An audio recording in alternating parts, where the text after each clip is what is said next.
Ashama akkam jirtu kabajamtoota daawwattootaa fi dhaggeeffattoota keenya.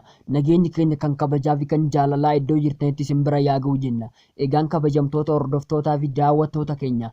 Egaa tibba kana keessa aartistoonni Oromoo kanneen akka Ittiiqaa Tafarii, Leencaa Guddinaa, Caalaa Daggafaa fi Aksandar Taammiruu wallee baay'ee mimmiidhagoo ta'e tokko qilleensarra oolchanii turuun isaanii ni yaadatama jechuudha. Egaa yeroo ammaa kanas immoo gameessi aartistii uummata Oromoo tokko kan ta'e Aartisti Taaddalaa Gammachuu wallee baay'ee miidhagaa ta'e tokko kan mata dureen isaa Sanyii Leencaa jedhu qabatee dhufaa akka jiru aartistiin kun himee jira jechuudha. Egaa nutis immoo walleen isaa kun immoo maal of keessatti qabatee jira, akkasumas immoo yuutuubii kamirratti gallakkafamaa fi yoom akka inni qilleensarra oolu guutuu qophii kanaa keessatti qabannee waan dhufneef isinis immoo aga dhumaatti daawwachuuf dhaggeeffachuun akka nu waliin turtan isin jenna. Akkasumas immoo egaa muraasni wallee aartistii keenyaa kun toora sooshaal miidiyaa garaagaraa irratti qilleensarra oolee jira jechuudha. Egaa nutis immoo achirraa fudhachuudhaan gara dhumaatti waan isin affeerruuf isinis immoo aga dhumaatti daawwachuu fi dhaggeeffachuun akka nu waliin turtan isin jenna. Akkasuma immoo warri yuutuubii kana hanga yoonatti sabskiraayib godhin jirtan sabskiraayib gochuudhaan miseensa yuutuubii kanaa akka taatan isin jenna. Akkasumallee immoo laayik sheer gochuudhaan hiriyoota keessan biraan ga'ullee akka hin daganne isin jenna. Egaan kabajamtoota daawwattootaa fi dhaggeeffattoota keenya, aartisti Taaddalaa Gammachuu jechuun aartistii gameessa uummata Oromoo jedhamuudhaan beekamu keessaa isa tokko jechuudha.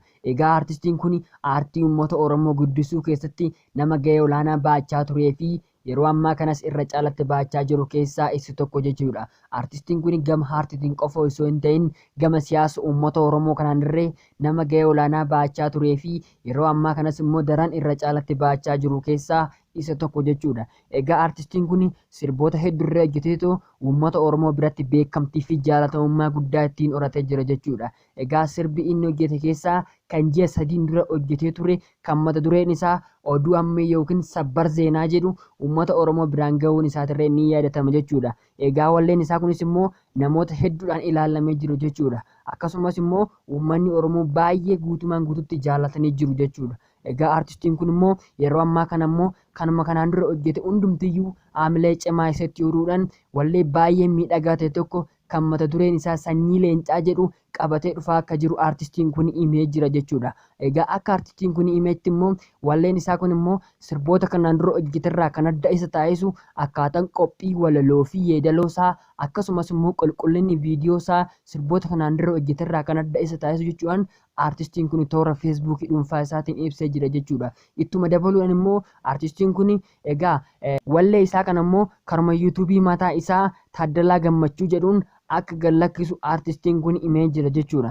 Egaa aartistiin kun dhaamsa tokkollee immoo dabarfatee jira jechuudha. Uummanni Oromoo marti akkuma sirba kana gallakkiseen dhaqxanii too ilaaltanii aartii kana jabeessitanii narree jabeessuu qabdu, akkasumas immoo yuutuubii kee sabskiraayib naa gochuu hin dagatinaa jechuudhaan dhaamsa isaa kanarree dabarfatee jiru jechuudha. Egaa nutis immoo yuutuubii isaa kana sabskiraayib goonee fi ta'u akkasumas immoo wallee inni achirratti gallakkisu kana dhaqnee too ilaallee fi aartii kana jabeessinee aartistii keenya kanarree immoo jabeeffachuu qabna isinin jenna. Egaan kabajamtoota hordoftootaa fi daawwattoota keenya qophiin keenya guyyaa har'aaf ni ta'a jennee qabannee dhufne asumarratti xumurama. Hanga qophii birootti walitti deebinutti nagaatti isinin jenna. Akkasuma immoo warreen yuutuubii kana hanga yenuutti sabskiraayib godhin jirtan sabskiraayib gochuudhaan miseensa yuutuubii kanaa ta'a isinin jenna. Akkasumallee immoo laayik sheer gochuudhaan hiriyoota keessan biraan ga'ullee akka hin daganne isinin jenna.